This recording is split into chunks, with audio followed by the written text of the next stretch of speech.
Hello students, स्वागत है आप सभी का एजुकेशन वर्ल्ड यूट्यूब चैनल पे, जहां हम कर रहे हैं क्लास 12 का topic matrices.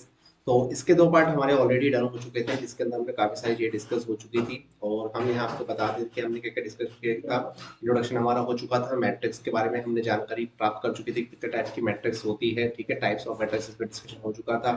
Operation of matrices मतलब कि addition, equality and the multiplication of that, उस पर भी बात हो चुकी थी यहाँ पर। और जो दो चीजें हैं वो हमारे ऑपरेशंस के अंदर नहीं है इन दैट सिलेबस, ठीक है। सो नाउ कि अब हम यहाँ पे थोड़ी सी जो चीजें बची हुई है उनके ऊपर बात कर लेते हैं। इक्वलिटी मैट्रिक्स भी हम लोगों ने डन कर लिया था। देखिए, इसके लिए मल्टीप्लिकेशन, किसी नंबर से मल्टीप्लाई करना, मैट्रिक्स मल्टीप्लिकेशन हम लोगों ने सीखा था। ओके, देखिए, तो ट्रांसपोज ऑफ द मैट्रिक्स हम लोग यहाँ पे कर रहे थे, जिसमें हम ये देख रहे थे कि मैट्रिक्स को ट्रांसपोज करना, कि कोई भी अगर मैट्रिक्स हमारे पास इस टाइप में है, 1 2 3 4 5 6, ये हमारे पास एक मैट्रिक्स है। अगर इसका ट्रांसपोज करेंगे कि लेट इसका नाम ए मैट्रिक्स है, तो इसका ट्रांसपोज जो होगा ए ट्रांसपोज कहा जाएगा, ठीक है। तो इसको कैसे चेंज करेंगे, जो ये रो है हमारे पूरी, इस रो को हम कॉलम में चेंज कर देंगे, 1 2 3, ठीक है। और ये हो जाएगा 4 5 6, ठीक है। अभी इसका ऑर्डर 2/3 है, ठीक है। अब इसका ऑर्डर कितना हो जाएगा, 3/2 हो जाएगा, ठीक है। तो जब भी मैट्रिक्स को ट्रांसपोज करते हैं तो उसकी कुछ प्रॉपर्टीज होती है। अगर किसी मैट्रिक्स को 2 बार ट्रांसपोज किया जा रहा है तो वापस से वो मैट्रिक्स मिल जाएगी। मतलब अगर मैं इसको फिर से ट्रांसपोज कर दूंगा, ठीक है, इस मैट्रिक्स का फिर से ट्रांसपोज कर दूं, तो मुझे वापस देखिए क्या मिलेगा। तो मैं क्या करूंगा कि ये जो है, इस वाले पार्ट को, इस रो को कॉलम में चेंज करूंगा, ठीक है। 1 4 हुआ, और इसको फिर चेंज करूंगा तो कितना आएगा, 2 5, और ये कितना होगा, 3 6, ठीक है। कितना हो गया। फिर सेकंड पार्ट है कि अगर आप किसी नंबर को मल्टीप्लाई करते हो, ठीक है, किसी नंबर को मल्टीप्लाई करते हो, लाइक दैट कि मेरे पास ए मैट्रिक्स है, ठीक है, और मैं इससे अगर किसी नंबर 2 को मल्टीप्लाई कर देता हूँ, समझिएगा, ठीक है। तो देखिएगा, तो 1 2 3 4 5 6, ठीक है, ये मेरे पास मैट्रिक्स थी, ठीक है। अब इस ए डैश का मैं मल्टीप्लाई करता हूँ, ठीक है ना। तो मल्टीप्लाई कर दूंगा तो कुछ ऐसा दिखेगा, देखो आपको, मल्टीप्लाई करने पर 2 4 6, ठीक है। और ये हो गया 8, और ये 10, और ये 12, मैं जस्ट मल्टीप्लाई करके बता रहा हूँ, ठीक है। अगर मैं यहाँ पर यहाँ अगर देखता हूँ, ठीक है, इसका ट्रांसपोज करता हूँ तो मुझे ऐसा दिखेगा, 2 4 6 8 10 और 12, ठीक है। तो ये इसका ट्रांसपोज है, और इसमें 2 एज ए मल्टीप्लिकेशन फॉर्म में है, ठीक है। और इसका जो ट्रांसपोज जो आपको दिख रहा है, ठीक है ना, मैट्रिक्स का ट्रांसपोज दिख रहा है, उसमें अगर आप चाहें तो यहाँ पे 2 कॉमन ले सकते हैं। किस तरीके से, इस तरीके से, 1 2 3 4 5 6, ठीक है। तो दोनों में किसी तरीके का कोई चेंज यहाँ पे नहीं मिलेगा, ठीक है। दूसरी चीज है कि अगर हमारे पास दो मैट्रिक्स है और दो मैट्रिक्स को सम करके अगर ट्रांसपोज किया जाए, तो वो ट्रांसपोज हमारा इंडिविजुअल मैट्रिक्स के अपोजिट बराबर आता है। मतलब कि अगर कोई ए मैट्रिक्स है एग्जाम्पल के लिए, उसके एलिमेंट्स है 1 2 4 5 6, ठीक है। और एक मैट्रिक्स है बी, उसके एलिमेंट्स है 3 7 8 9, ठीक है। तो अगर मैं इसका ए ट्रांसपोज करता हूँ, ठीक है, तो इसका हो जाएगा 1 2 4 6, क्लियर है। और यहाँ पर बी डैश कितना हो जाएगा मेरा, देखिएगा, ये हो जाएगा 3 8 7 9, ओके। अगर मैं यहाँ पर ए प्लस बी करूँ पहले, ठीक है, तो दोनों मैट्रिक्स को अगर मैं ऐड कर लूँ ए और बी को, तो मुझे कितना मिलेगा, 1 + 3 4, 4 और 2 और 8 कितना हुआ, 10, 7 और 4 कितना हुआ, 11, 9 और 16 कितना हुआ मेरा, 50, ठीक है। ये मिल गया। और मैं अब इसका ट्रांसपोज कर देता हूँ, ठीक है। तो ए प्लस बी का अगर ट्रांसपोज करूंगा, देखिए कितना मिलता है मुझे। तो मुझे मिलेगा, अब चेंज करेंगे, 4 10 11 50, ठीक है। अगर मैं अब ए का ट्रांसपोज कर दिया जाए, ठीक है, ए का ट्रांसपोज करते हैं, तो ए का ट्रांसपोज देखिएगा, 1 4 2 6, जो कि मुझे मिल चुका है, ठीक है, ए ट्रांसपोज। और बी ट्रांसपोज मुझे क्या कितना मिला है, 3 7 8 9। वो दोनों को मैं ऐड कर लेता हूँ, कितना हो जाएगा, देखिए, 1 और 3 को ऐड करेंगे तो कितना आएगा, 4, 7 और 4 को ऐड करेंगे तो कितना आएगा, 11, ठीक है। 8 और 2 को ऐड करेंगे तो कितना आएगा, 10, 9 और 6 को करेंगे तो 50, ठीक है। तो इंडिविजुअली अगर ऐड करके ट्रांसपोज करो या फिर इंडिविजुअली ट्रांसपोज करो तो आंसर हमारा सेम आता है, ठीक है। दूसरा कंडीशन है, लास्ट फोर्थ कंडीशन है हमारे सामने, कि अगर दो मैट्रिक्स को मल्टीप्लाई करने के बाद ट्रांसपोज किया जाए, या पहले उनका ट्रांसपोज करके फिर मल्टीप्लिकेशन किया जाए, तो भी आंसर हमारा क्या रहेगा, सेम रहेगा, ठीक है। Fourth rule and third rule is a very important, ये काफी इंपॉर्टेंट रूल है, थर्ड और फोर्थ वाले हमारे काफी जगह पे हमें काम आते हैं। इसके बाद है हमारे सिमेट्रिक मैट्रिक्स एंड इसके सिमेट्रिक मैट्रिक्स। देखिए, तो सिमेट्रिक मैट्रिक्स और इसको सिमेट्रिक मैट्रिक्स जो अप्लाई होती है वो ओनली स्क्वायर मैट्रिक्स के लिए ही अप्लाई होती है। इसके लिए अप्लाई होती है, स्क्वायर मैट्रिक्स के लिए ही अप्लाई होती है यहाँ पे। तो अगर हम किसी मैट्रिक्स का ट्रांसपोज कर दें, मतलब कि रो का कॉलम को रो में जो चेंज करते हैं तो वापस से हमें वही मैट्रिक्स मिल जाए, तो उस मैट्रिक्स को हम क्या कहते हैं, सिमेट्रिक मैट्रिक्स। जैसे कि ये वाली मैट्रिक्स हमारे पास है, ठीक है। अगर आप इसका ए डैश यहाँ पे निकालें, ठीक है, ए डैश निकालेंगे तो ये वाला जो रो है इसको ऐसे लिखोगे आप 2 3 2 3, ठीक है, 2 1.5 और -1, ठीक है, 3 -1 और देखिएगा यहाँ पे कितना लिखा है में आएगा 1, ठीक है। ये मैंने यहाँ पे लिख दिया।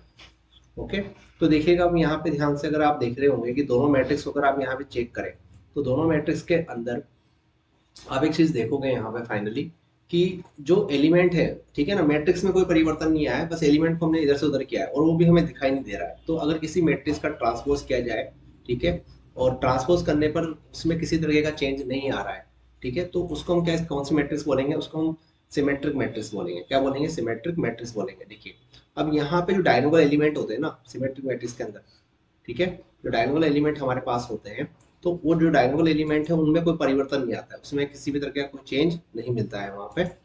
कैसे देखिएगा, जैसे कि जो पहले यहाँ पे जो डायगोनल एलिमेंट थे इस तरीके से प्रिंसिपल डायगोनल पे जो एलिमेंट थे उनका कोई चेंज हमें यहाँ पे नहीं मिला है, ठीक है। बट जो ये लोअर डायगोनल, यहाँ पे लोअर ट्राइंगुलर के जो मैट्रिक्स के एलिमेंट्स है, ये वाले देखिएगा और ये वाले देखिएगा, ठीक है, ये दोनों वाले जो इमेज है, ठीक है ना, ये इमेज अपनी जगह पर रहती है, ठीक है ना, ये इमेज अपनी जगह पर रहती है, मतलब किसी यहाँ पे हमें क्या मिल जाती है, एक इमेज मिल जाती है दूसरी, ठीक है। तो अगर किसी मैट्रिक्स को उसका ट्रांसपोज किया जाए और वापस से वही मैट्रिक्स मिलेगी तो हमें कहेंगे सिमेट्रिक मैट्रिक्स, ठीक है। दूसरा होता है हमारा स्क्वायर सिमेट्रिक मैट्रिक्स, ठीक है। तो इसमें क्या कंडीशन है, देखिए यहाँ पे ये वाली बात होती है कि अगर किसी मैट्रिक्स को आप ट्रांसपोज कर रहे हो, किसी मैट्रिक्स को अगर आप ट्रांसपोज कर रहे हो और उसका ट्रांसपोज करने के बाद आपको जो नेगेटिव मैट्रिक्स है वो नेगेटिव मिल गया है, कैसा मिल गया है आपको, नेगेटिव मिल गया है, ठीक है, तो उसको हम कहते हैं स्क्यू सिमेट्रिक मैट्रिक्स, ठीक है। क्या कहते हैं, स्क्यू सिमेट्रिक मैट्रिक्स, ठीक है। जैसे कि ये वाला मैट्रिक्स है हमारा, ठीक है, अगर हम इसको इसका ट्रांसपोज कर दें, क्या कर दें, ट्रांसपोज कर दें, ठीक है, तो क्या होगा, देखो 0 E और F ये आएगा, फिर -E -F, सॉरी यहाँ पे 0 और यहाँ पे G, ठीक है, और यहाँ पर -F -G और 0 ये आ जाएगा। तो अगर आप इस मैट्रिक्स का अगर नेगेटिव निकालो, इस मैट्रिक्स का अगर आप नेगेटिव कर दो, मतलब b को -b कर दो, माइनस से मल्टीप्लाई कर दो, तो 0 -E -F आएगा, फिर E 0 G आएगा, फिर F G और 0 आएगा।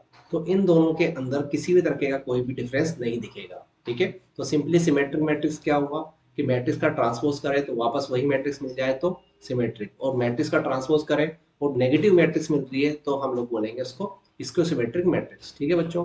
तो इस टाइप से हमारा यहाँ पे एक क्वेश्चन है, देखो, जो कि यहाँ पर इसके रूल को फॉलो करता होगा। तो आपको क्या करना है कि ए मैट्रिक्स दिया है और a + a' आपका 1i बनता है, ठीक है। तो आपको a' निकालना रहेगा, मतलब ट्रांसपोज करना पड़ेगा। कैसे करेंगे, cos alpha minus sine alpha, फिर क्या लिखेंगे, साइन अल्फा और कोस अल्फा। ये हमारा a' निकल गया। क्या चाहिए, a + a' = i। अब हमारा a कितना है वो दिया हुआ है कोस अल्फा, ये है हमारा साइन अल्फा, फिर से है sine alpha plus, sorry plus का कोस अल्फा है, और a' हम देख लेते हैं जो फाइंड आउट हो चुका है, कोस अल्फा है, साइन अल्फा है, माइनस साइन अल्फा, फिर से cos alpha equal to I matrix, मतलब आइडेंटिटी मैट्रिक्स, ठीक है। ऐड कर लेते हैं तो कोस और ये वाला कोस ऐड हो गया, तो ये 2 कोस अल्फा हो गया, ठीक है। कितना हो गया, 2 कोस अल्फा हो गया। Minus sine plus sine is 0 value, seven ये वाला वैल्यू भी 0, और यहाँ पे भी मिल गया 2 cos alpha is equal to 1001। Now दोनों वैल्यू सेम है तो हम क्या करेंगे, इक्वलेट कर लेंगे। तो 2 कोस अल्फा इक्वल टू 1, ठीक है, cos alpha equal to 1/2, clear. तो अल्फा इक्वल टू कितना निकल जाएगा, कोस इनवर्स 1/2। तो चैप्टर 3 में हम लोगों ने पढ़ा हुआ है कि ऐसा है, तो ये एंगल हमारा कितना निकल जाएगा, π/2, 3, कितना एंगल निकलेगा π/3, तो अल्फा का वैल्यू हमारा कितना निकल गया π/3। ठीक है बच्चों, तो यहाँ तक हमारा पोर्शन ये कंप्लीट हो जाता है। चलिए अब आते हैं हम यहाँ पे डिटर्मिनेंट पे। ठीक है, डिटर्मिनेंट पे यहाँ बात करते हैं, और डिटर्मिनेंट जो है मैट्रिसेस का ही भाग है। अगर हमने मैट्रिसेस पढ़ चुके हैं तो डिटर्मिनेंट हम पढ़ सकते हैं यहाँ पे बड़ी आसानी से। और इसके अंदर हम क्या क्या कवर करने वाले हैं वो यहाँ डिस्कस कर रहे हैं। तो इसमें हम स्क्वायर मैट्रिक्स 3/3 की जो मैट्रिक्स है उसको डिस्कस करेंगे अप टू, ठीक है, 2/2 को भी करेंगे, अप टू 3/3 के मतलब कि 3/3 को भी करना है। माइनर्स, कोफैक्टर्स, एडजॉइंट, इनवर्स, ठीक है। तो ये काफी अच्छी अच्छी चीजें हैं जो एग्जाम में पूछी जाती है, उन सबको यहाँ डिस्कस करेंगे। Linear equation in 2 and 3 variables using the inverse of the matrix. ठीक है, तो इन सबको हम यहाँ डिस्कस करने वाले हैं। तो स्टार्ट करते हैं। देखिए देखिए तो इवैल्यूएट द डिटर्मिनेंट। देखिए अब आपको क्वेश्चन दिया हुआ है, ये एक मैट्रिसेस दी हुई है, ठीक है ना, इसका आपको डिटर्मिनेंट निकालना है। तो पहले समझते हैं कि determinant, what is the determinant, होता क्या है डिटर्मिनेंट, उसको समझने की कोशिश करते हैं। डिटर्मिनेंट होता है कि जो मैट्रिसेस आपको दी हुई है उस पूरी बड़ी मैट्रिसेस की कोई एक सिंगल वैल्यू, क्या, एक सिंगल वैल्यू, सिंगल वैल्यू, ठीक है। एक जितने आपको 3/3 जो 9 नंबर्स दिए जाते हैं, 2/2 में जो 4 नंबर्स दिए जाते हैं उनके सिंगल वैल्यू। और डिटर्मिनेंट की एक खास बात है, ये केवल 2/2 मैट्रिसेस का निकल सकता है, 3/3 मैट्रिक्स का निकल सकता है, या 4/4। Means determinant only and only square matrix के लिए ही हम फाइंड आउट कर सकते हैं। ठीक है, डिटर्मिनेंट ओनली एंड ओनली हम स्क्वायर मैट्रिक्स के लिए फाइंड आउट कर सकते हैं। तो डिटर्मिनेंट एक सिंगल वैल्यू होती है जो जीरो भी हो सकती है, नेगेटिव भी हो सकती है, ठीक है, कोई भी रियल नंबर हमारा डिटर्मिनेंट का वैल्यू हो सकता है। ठीक है, डिटर्मिनेंट कोई भी वैल्यू हो सकती है। इसका रिप्रेजेंटेशन कैसे करते हैं, देखिए ध्यान समझिए। तो इसको रिप्रेजेंट कई बार हम ऐसे भी करते हैं, ठीक है, डिटर्मिनेंट को कई बार इसको ऐसे लिखते हैं डिटर्मिनेंट ऑफ ए, ठीक है, या फिर हम ऐसे भी रिप्रेजेंट करते हैं, ठीक है, जैसे जो मैट्रिक्स है उसका नाम और 2 वर्टिकल कॉलम, ठीक है। तो इस तरीके से डिटर्मिनेंट को रिप्रेजेंट किया जाता है। अब हमारे पास डिटर्मिनेंट कैसे फाइंड आउट करते हैं, तो अभी हमारे क्वेश्चन के अंदर हम, जैसे हमारे पास अभी हम 2/2 मैट्रिक्स के ऊपर बात कर रहे हैं, ओनली किस पे, 2/2 मैट्रिक्स के ऊपर बात कर रहे हैं, ठीक है। तो 2/2 मैट्रिक्स का डिटर्मिनेंट कैसे फाइंड आउट करते हैं, उसका माइनर कैसे निकालते हैं, कोफैक्टर कैसे निकालते हैं, एडजॉइंट कैसे निकालते हैं, और इनवर्स ऑफ मैट्रिक्स कैसे निकालते हैं, इन तीनों चीजों पे हम यहाँ पे डिस्कस करेंगे। ठीक है, सो नाउ अब हम स्टार्ट करते हैं। देखिए यहाँ पे सबसे पहले देखते हैं डिटर्मिनेंट। तो डिटर्मिनेंट निकालना सीखते हैं हम यहाँ पर। तो हमारा जो मैट्रिक्स है पहले देख लीजिए 2/2 है, क्योंकि स्क्वायर मैट्रिक्स है। तो डिटर्मिनेंट निकालेंगे ए, ठीक है। तो डिटर्मिनेंट निकालने के लिए हम ऐसे वर्टिकल कॉलम लगाएंगे 5 1 6 8, ठीक है। जो मैट्रिक्स है उसको ऐसे रिप्रेजेंट करेंगे। अब आप क्या करेंगे, जो प्रिंसिपल डायगोनल एलिमेंट है उनको मल्टीप्लाई करेंगे। तो 5 × 8, 5 × 8, ठीक है, और बीच में माइनस का साइन, ठीक है। पहले इसको मल्टीप्लाई करेंगे पहले, फिर उसके बाद सेकेंडली डैश वालों को मल्टीप्लाई करेंगे, ठीक है। तो पहले डायरेक्ट होगा, तो ये वाला जो पार्ट होता है इसको हम प्रिंसिपल डायगोनल बोलते हैं। क्या बोलते हैं, प्रिंसिपल डायगोनल। तो ये भी डायगोनल है, इसको हम रिवर्स डायगोनल बोलते हैं। क्या बोलते हैं, रिवर्स डायगोनल, ठीक है। तो 5 × 8 × 1 × 6, तो 40 - 6 कितना हो गया हमारा 34, कितना हो गया 34। तो हम जब भी डिटर्मिनेंट निकालेंगे अपोजिट को मल्टीप्लाई करेंगे, फिर माइनस लगाएंगे, फिर अपोजिट को मल्टीप्लाई करेंगे, ठीक है। तो ये 2/2 में ऐसे करेंगे। तो इसका डिटर्मिनेंट हमारे पास कितना आ गया, इसका डिटर्मिनेंट हमारे पास आ गया कितना, 34 आ गया। कितना आ गया 34 हमारे पास इसका डिटर्मिनेंट आ चुका है। ठीक है, आई बात समझ में, आई होप कि आपको चीजें समझ में आ गई होगी यहाँ तक।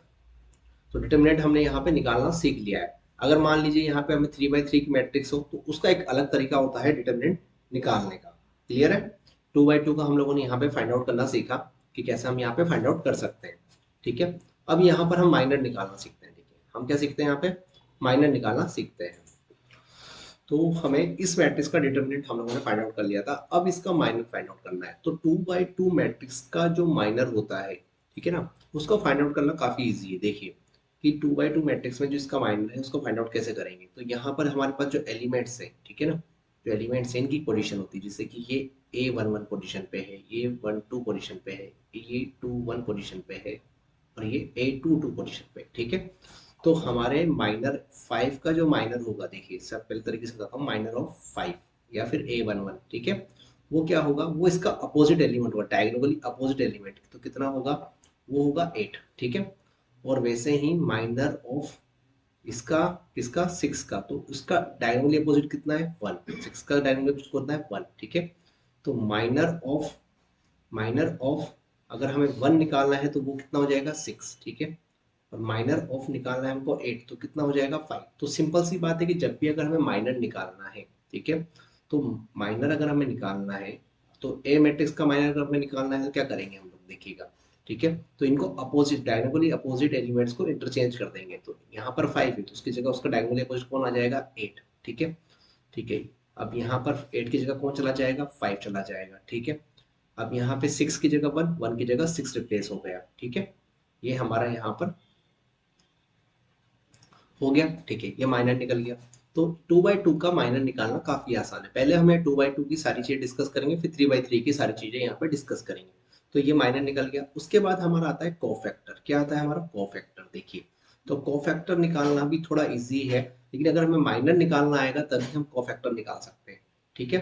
तो कोफैक्टर निकालने के लिए क्या करना पड़ता है कि जो माइनर मैट्रिक्स है, ठीक है, तो माइनर मैट्रिक्स तो हमारी ये रही, ठीक है, इसके एलिमेंट्स को आप लिख दीजिए, ठीक है, लिख दिए, डायगोनल एलिमेंट को लिख दिया हम लोगों ने, ठीक है। और ये एलिमेंट हमारे बचे। तो माइनर मैट्रिक्स में, माइनर मैट्रिक्स जो निकली तो कोफैक्टर निकालने के लिए पहले माइनर निकालना पड़ेगा, फिर उसका कोफैक्टर कैसे निकालेंगे, जो प्रिंसिपल डायगोनल एलिमेंट के अलावा जो एलिमेंट लिखे हुए हैं उन एलिमेंट को माइनस से मल्टीप्लाई कर दीजिए। क्या करेंगे, उन एलिमेंट को माइनस से मल्टीप्लाई कर दीजिए। तो ये वाला एलिमेंट जो होंगे हमारे नेगेटिव हो जाएंगे। तो ये कोफैक्टर निकल गया एक, ठीक है। क्या निकल गया, कोफैक्टर। प्रिंसिपल डायगोनल एलिमेंट को छोड़ के बाकी एलिमेंट को माइनस से मल्टीप्लाई कर दीजिए, वो क्या हो जाएगा, कोफैक्टर ऑफ द मैट्रिक्स, ठीक है। इतना क्लियर हो गया। अब इसके बाद देखिएगा, ठीक है, इसके बाद हम लोग फाइंड आउट करना चाहते हैं क्या, एडजॉइंट एंड द इनवर्स। तो कोफैक्टर के अगर फाइंड आउट हुआ हुआ है तभी हम एडजॉइंट निकाल सकते हैं। तो एडजॉइंट हम कैसे निकाल सकते हैं, जब हमें कोफैक्टर निकाला हो, ठीक है। तो किसी मैट्रिक्स का अगर कोफैक्टर निकला हुआ है तो उस मैट्रिक्स का ट्रांसपोज कर दोगे तो आपको क्या मिल जाएगा, एडजॉइंट ऑफ द मैट्रिक्स। तो हमें जो ए मैट्रिक्स कोफैक्टर मैट्रिक्स मिली है, ठीक है ना, ए का जो कोफैक्टर मिला है वो ये है। इसका ट्रांसपोज कर देते हैं, 8 -1 -6 5, ठीक है। ये हमारा एडजॉइंट हो गया। क्या हो गया, ये हमारा एडजॉइंट हो गया, ठीक है। तो एडजॉइंट के बाद हमें फाइनली क्या फाइंड आउट करना, इनवर्स। तो एडजॉइंट निकलेगा तभी हमारा क्या निकल सकता है, इनवर्स। ए इनवर्स बोलो या फिर इनवर्स ऑफ ए बोलो, ठीक है। तो इसका मतलब यही होता है, ए इनवर्स, ठीक है।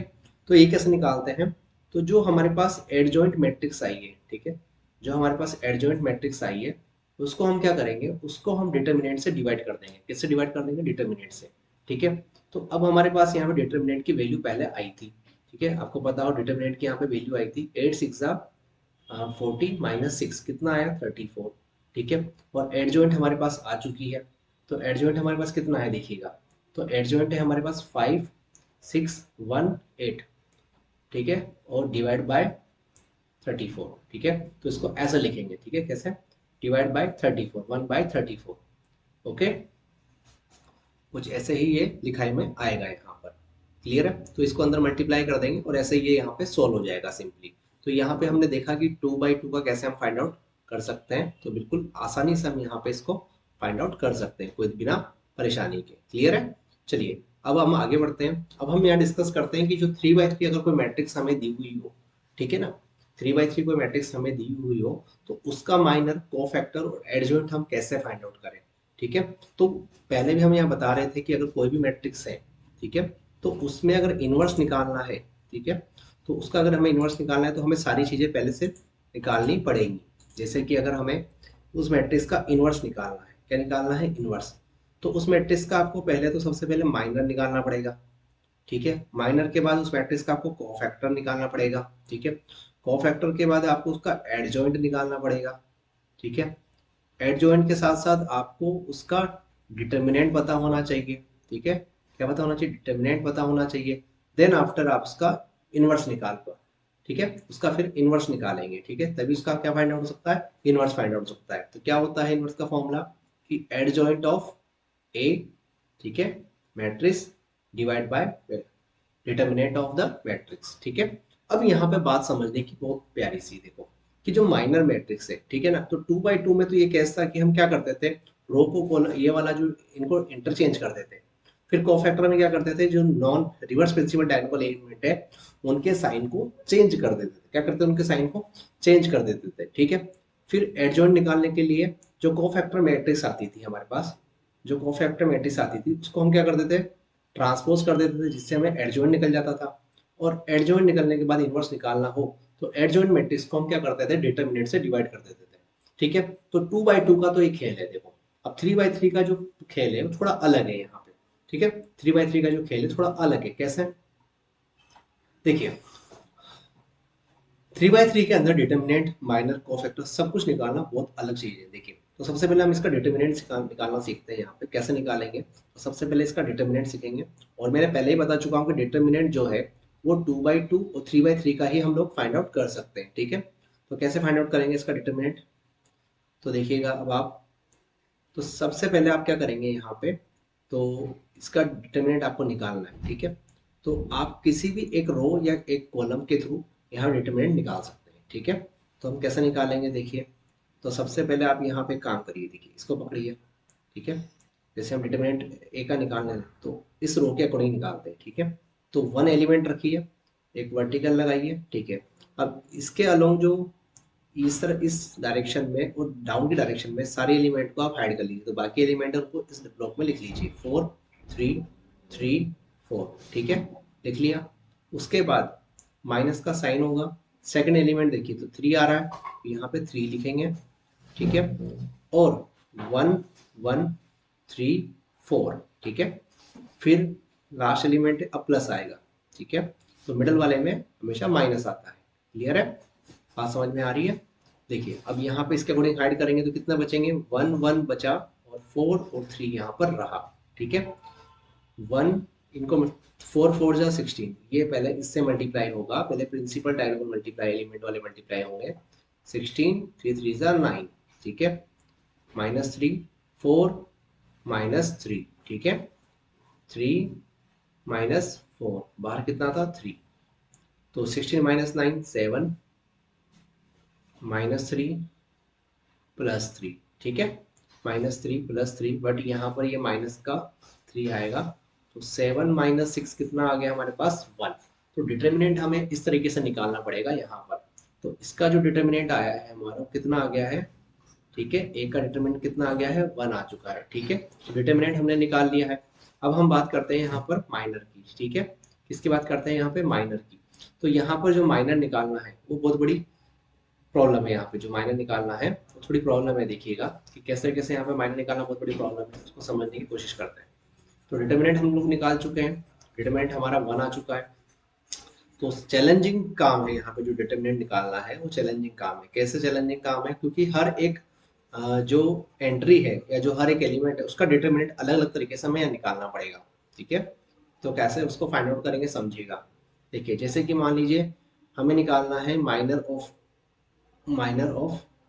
1। ठीक है, 1 का माइनर निकालना है, तो कैसे निकालेंगे, आपको जो 1 की इस रो में और इस कॉलम में सारे एलिमेंट को छोड़ दीजिए, तो बाकी बचे एलिमेंट को यहाँ लिख दीजिए 4 3 3 4। ठीक है, इनको सॉल्व कर लीजिए, तो मल्टीप्लाई कर दीजिए, 4 4 जा 16, 3 3 जा 9, तो 16 -9 कितना हो गया 7 आ गया। ठीक है, अब दूसरा माइनर निकालिए, माइनर ऑफ 3, तो हम पहले रो 1 पे चल रहे हैं, उसके अकॉर्डिंग फाइंड आउट कर रहे हैं।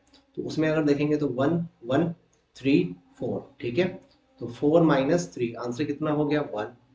माइनर निकालेंगे 3 का, माइनर ऑफ 3। ठीक है, तो क्या निकालना पड़ेगा, देखिएगा आप 3 का माइनर निकाल रहे हैं 1 1 4 3। ठीक है, तो 3 -4 हुआ, कितना आया इसका माइनर, -1 आ गया।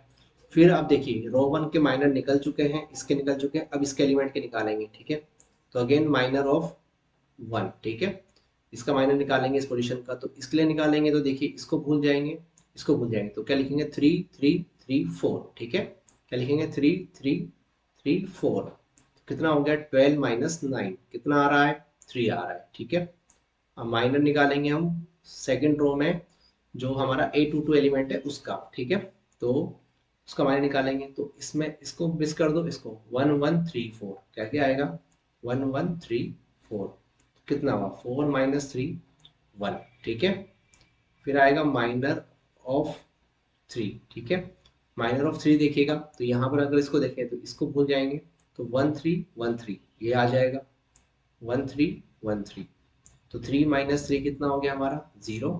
ठीक है, तो 3 × 1 और 3 × 1, देन आफ्टर देखिए ये रो 1 हो गई, यहाँ पे रो 2 हो गई। अब रो 3 पे आते हैं, ठीक है। तो रो 3 में पहला निकालना पड़ेगा माइनर ऑफ 1 अगेन, ठीक है, 1 का माइनर निकालना है। तो क्या क्या एलिमेंट आएंगे, तो देखिए क्या क्या एलिमेंट आएंगे, तो 3 4 3 3 आएगा, 3 4 3 3, ठीक है। तो 9 माइनस 12 तो -3 बचेगा। फिर माइनर ऑफ जो ये वाला एलिमेंट है हमारा, इसका माइनर निकालना है, माइनर ऑफ 3, ठीक है। तो देखिए कैसे निकालेंगे यहाँ पे, कि इसको भूल जाते हैं। ओके ठीक है, तो लास्ट हमारे माइनर ऑफ निकालना है हमको यहाँ पर 4 का, ठीक है। सॉरी 3 का पहले माइनर निकाल लेते हैं। 3 का माइनर हमें निकालना है, तो 3 4 3 4 यहाँ पे जो माइनर है वो 4 का निकालना है। तो इसके अकॉर्डिंग हमें ये रो और एक कॉलम को मिस कर देंगे, तो क्या क्या रहा, 1 1 3 4, ओके। तो देखिए क्रॉस मल्टीप्लाई किया, 4 माइनस 3 कितना आ गया, 1 आ गया, ठीक है। तो माइनर मैट्रिक्स हमारे पास जो एलिमेंट आ चुके हैं, ये एलिमेंट आ चुके हैं, देखिएगा। तो माइनर जो बनेगा ए का, वो इनके अकॉर्डिंग बनेगा, माइनर ऑफ ए, ठीक है। तो इन एलिमेंट्स को हम वापस से यहाँ पे एंट्री कर देते हैं, ठीक है। 7 1 -1, फिर आएगा 3 1 और 0, 3 1 और 0, और यहाँ पर है हमारे पास -3 और 1, ठीक है। और जो एक एलिमेंट है हमारा यहाँ पे मिस हो रहा है, जो कि 3 है, तो 3 का भी हम यहाँ पे माइनर निकाल लेते हैं, माइनर ऑफ 3। तो माइनर ऑफ 3 हम यहाँ पे फाइंड आउट करेंगे, तो देखिएगा, तो ये रो और कॉलम को हमने मिस कर दिया, तो 1 1 1 3 हमारा रहा, ठीक है, 1 1 और 3 3 ये रहेगा हमारा। तो इसका भी कितना आ जाएगा, 0 आ जाएगा, कितना आ जाएगा, 0, ठीक है। तो ये माइनर ऑफ ए निकल गया। अब इसको फैक्टर निकालने के लिए सबसे पहले कंपलसरी के पहले माइनर निकालना पड़ेगा, ठीक है। तो अब आपको अगर कोफैक्टर निकालना है यहाँ पे, तो क्या करेंगे, जो प्रिंसिपल डायगोनल एलिमेंट है उनको एज इट इज लिख देंगे, ठीक है, 7 1 0, और रिवर्स डायगोनल एलिमेंट्स को भी एज इट इज लिख दिया जाएगा, ठीक है।